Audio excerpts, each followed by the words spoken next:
কোরআন এবং হাদিসের একটি টেক্সট, একটি লাইন কেউ দেখাতে পারবে না যে আপনি এত বেশি অপরাধ করেছেন, আপনার অপরাধ ক্ষমা হবে না, এমন একটি আয়াত এবং হাদিস কেউ দেখাতে পারবে না।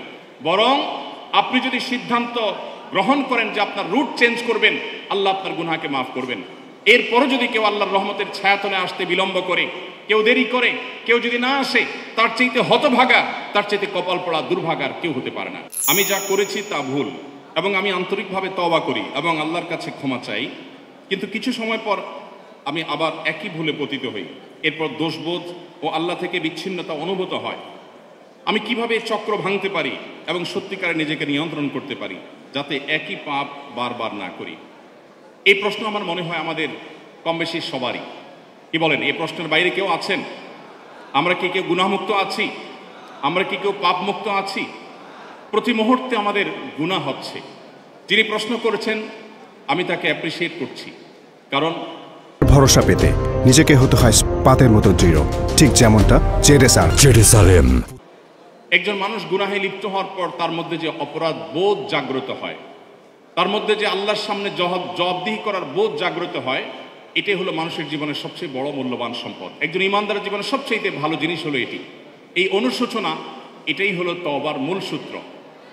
কোরআনে কারিমে আল্লাহ রাব্বুল আলামিন বলেছেন, পরিষ্কারভাবে আল্লাহ তাআলা ঘোষণা দিয়েছেন, লা তাকনাতু মির রাহমাতিল্লাহ।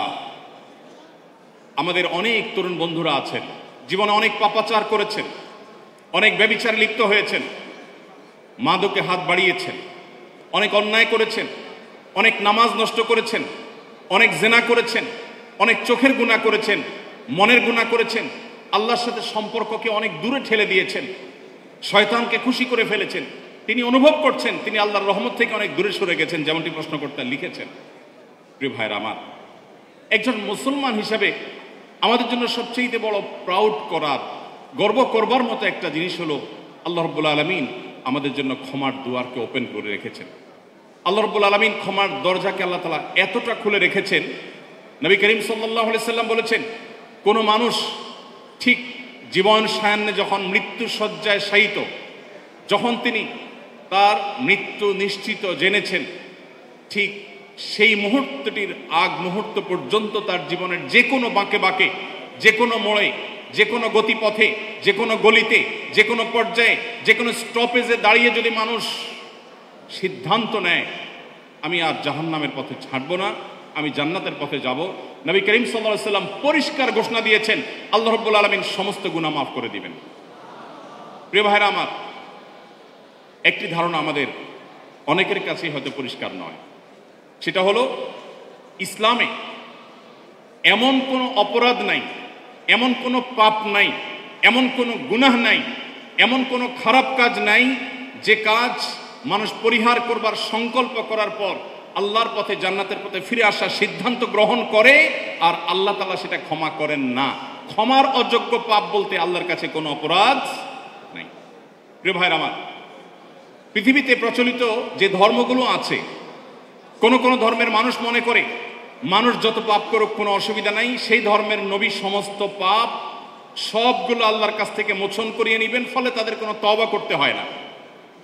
আবার অপরদিকে অনেক এমন সম্প্রদায় আছে যারা মনে করে ছোটখাটো কোনো পাপ করলেই মানুষ ইসলাম থেকে খারিজ হয়ে যায়। এর বিপরীতে আল্লাহ তাআলা কোরআনে কারিমে বলেছেন, লা তাকনাতু মির রাহমাতিল্লাহ, লা তাকনাতু মির রাহমাতিল্লাহ, তোমরা আল্লাহর রহমতের আশা কখনো ছাড়বে না। ইন্নাল্লাহা ইয়াগফিরুয যুনুবা জামিআ, আল্লাহ তোমাদের সমস্ত পাপাচার মাফ করে দিবেন। এমন কোনো পাপ নেই, এমন কোনো অপরাধ নেই, এমন একটি গুনাহ নেই যে গুনাহ আল্লাহ তাআলা মাফ করবেন না। শর্ত, আপনাকে অনুতপ্ত হতে হবে, আপনাকে আত্মশাসন করতে হবে, আপনাকে ভৎসনা করতে হবে। ইমানদারের সবচেয়ে বড় অ্যাডভান্টেজের জায়গাই হলো এটা, ইমানদার জীবনের যে কোনো মুহূর্তেই তার জীবনকে ঘোরাতে পারে, তার জীবনকে পরিবর্তন করতে পারে। শুধু একটি সিদ্ধান্ত গ্রহণ করতে হবে, আমি আর জাহান্নামের পথে চলবো না, আমি এর নাফরমানি করব না, আমি আল্লাহর পথে চলবো। আমি আগের সমস্ত কাজের জন্য লজ্জিত, অনুতপ্ত এবং সংকল্প করলাম আর করব না। শুধুমাত্র আপনার এতটুকু সিদ্ধান্ত এতটুকু অবস্থান এবং সংকল্প আপনার জীবনের সমস্ত গুণ আমার কথা নয়, আল্লাহ বলছেন ইন্নাল্লাহা ইয়াগফিরুয যুনুবা জামিআ, আল্লাহ সকল গুনাহ মাফ করে দিবেন ইনশাআল্লাহ। অতএব যে সমস্ত বন্ধুরা বিভিন্ন পাপাচারের কারণে নিরাশ হয়ে গেছেন, আল্লাহর রহমতের আশা ছেড়ে দিয়েছেন, আল্লাহ ডাকছেন তার রহমতের কোলে, এরপরেও যদি আপনি মনে করেন আপনার গুনাহ মাফ হওয়ার নয়, তাহলে মনে রাখবেন শয়তান আপনাকে ধোঁকা দিচ্ছে। আপনারা সবাই নিশ্চয়ই শুনে থাকবেন, ইসলামী বিশ্ববিদ্যালয় কুষ্টিয়ার একজন প্রফেসর ছিলেন ডক্টর খন্দকার আব্দুল্লাহ জাহাঙ্গীর রহমাউল্লাহ, নাম শুনেছেন না স্যারের? আব্দুল্লাহ জাহাঙ্গীর রহমাউল্লাহ বলতেন শয়তানের সবচেয়ে বড় অস্ত্র, শয়তানের সবচেয়ে বড় হাতিয়ার হলো মানুষকে নিরাশ করে দেওয়া, মানুষকে আশাহত করে দেওয়া। নবী রাসূলদের কাজ ছিল মানুষকে আশাবাদী করে তোলা। একজন ঈমানদার তার জীবনে যে কোনো মুহূর্তে তওবা করবে, জীবন পরিবর্তন করবার সিদ্ধান্ত করবে, নিবে, আল্লাহ তাআলা তাকে মাফ করবেন। আমরা সিদ্ধান্ত নেব তো ইনশাআল্লাহ? সবাই তওবা করবো তো ইনশাআল্লাহ? আল্লাহ আমাদের সবাইকে আপনি জাহান্নামমুখী যাত্রা পরিহার করে জান্নাতমুখী যাত্রায় আসার তৌফিক দান করুন। প্রিয় ভাইরা আমার, আপনার জীবনে বহু ব্যভিচার করেছেন, আল্লাহর শপথ করে বলছি, ওলামা একরাম এখানে আছেন, কোরআন এবং হাদিসের একটি টেক্সট, একটি লাইন কেউ দেখাতে পারবে না যে আপনি এত বেশি অপরাধ করেছেন আপনার অপরাধ ক্ষমা হবে না, এমন একটি আয়াত এবং হাদিস কেউ দেখাতে পারবে না। বরং আপনি যদি সিদ্ধান্ত গ্রহণ করেন যে আপনার রুট চেঞ্জ করবেন, আল্লাহ আপনার গুনাহকে মাফ করবেন।